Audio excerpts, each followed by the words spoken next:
Ito nga pala yung BGC ng Vietnam.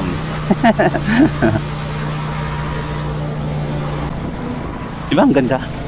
This is a taxi but electric vehicle. Then yung mga buses nila dito sa loob is also electric at free. Yung maganda, di ba? Alright, before we go on to the main topic, kahapon kasi nag-try ako mag-vlog, like a public challenge where asking strangers about the famous person in the Philippines at saka yung Southeast Asian flags. And then na-realize ko na after a whole day of vlogging na napaka-dry at boring yung ginawa ko kahapon, that even the fish will fall asleep.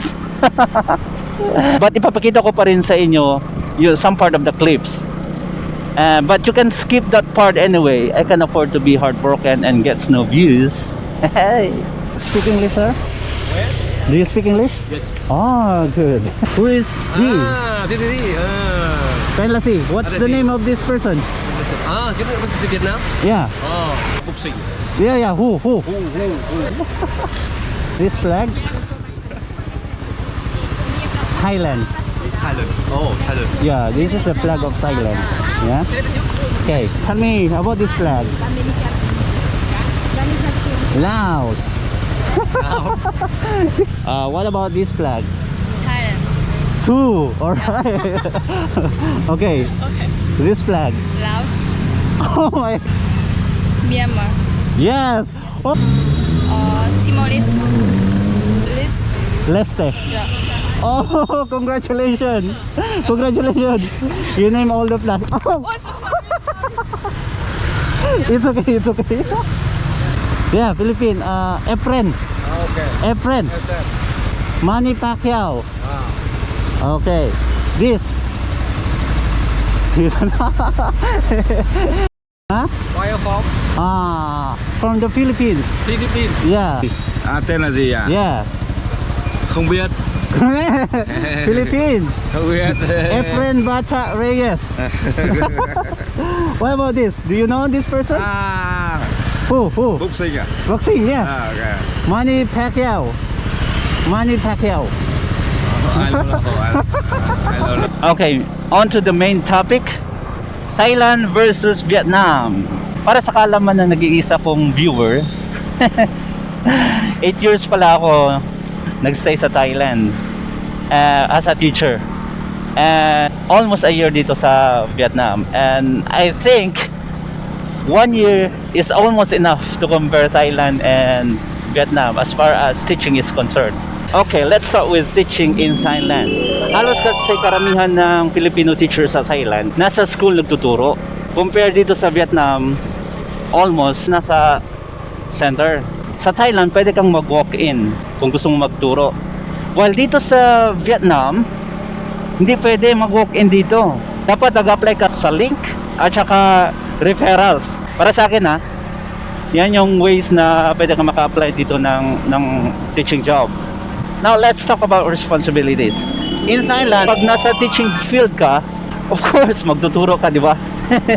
Pero, dito sa Vietnam, even when you are in the teaching field, may mga Pinoy dito na nagiging head teacher. Ang iba hindi na nagtuturo. Iba dito, principal or vice principal sa isang school. And some also are co-business owners sa mga centers. Kaya yung mga ibang Pinoy dito is nakakaangat talaga sa buhay compared sa mga teachers. But I started as a teacher. Compare sa Thailand, dito kasi sa Vietnam, mas marami yung paperworks at extracurricular activities. Dahil kasi halos almost mga estudyante dito gustong matutong mag-English, kaya yung parents nila, they paid extra for tutorials and English classes, and that's the reason why ang daming English centers dito. Walang pakialam yung parents dito kung magkano yung babayaran nila, as long as matuto yung mga anak nila mag-English. Nito yung importance ng English dito sa Vietnam. Probably they realize now that they can have a better job if they can speak English. Alam nyo ba yung tutorials dito? For 1 hour, you can get as much as 700 to 1,000 baht. Diba bongga? Pero wala ako niyan. I'm broke. I'm just trying to motovlog. Yung mga centers dito, dahil ang dami nila, nagko-compete sila. Like, they have to do special thing na para lang ma-retain yung students or even to add more. Kaya yung mga teachers dito, nagda-juggle ng mga responsibilities more than a circus clown onto the workloads. Sa Thailand, nasa 18 to 20 hours per week yung workloads. While dito, nasa 28 to 30. Some has even more. Brighton College. Pero, nasa 15 classes lang yan, yung 28 to 30. Kasi, ang per class dito, nasa 2 hours din naman. Kaya, ayun, nasa 15 classes a week. I have to add more. Saka, karamihan sa Thailand, yung mga teachers nagtuturo at daytime. Habang dito naman, at nighttime. Kasi karamihan centers, mga extra classes yan. What about the compensation? Ang minimum wage sa Thailand is around 20 to 25,000 baht. Okay? Per month yan. So, around 32 to 40,000 pesos. Dito naman sa Vietnam, yung salary base nila is dollar. Nasa 1,200 yung minimum. That's around 70,000 pesos. Diba? Bongga. Again, wala ako niyan. Yung mga kakilala ko nga, nasa 100,000 more yung sahod nila. Diba? Grabe ka, bong gauges. Yan, libre yan, saka electric.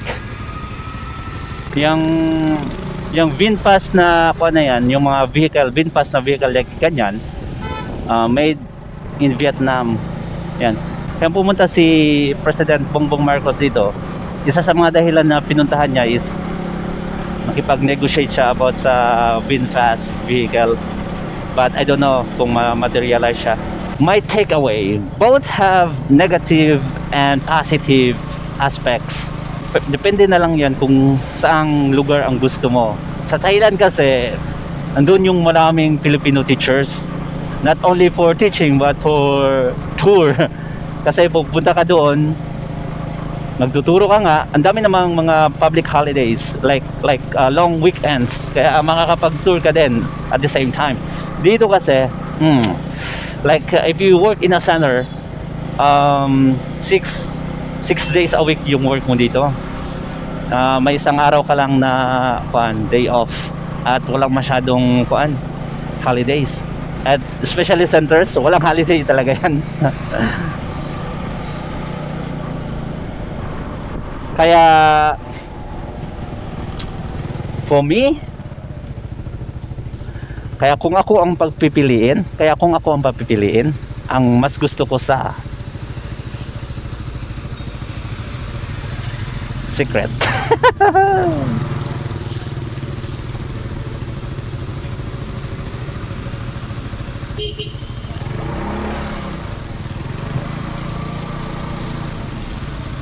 Tingnan mo naman ang BGC ng Vietnam.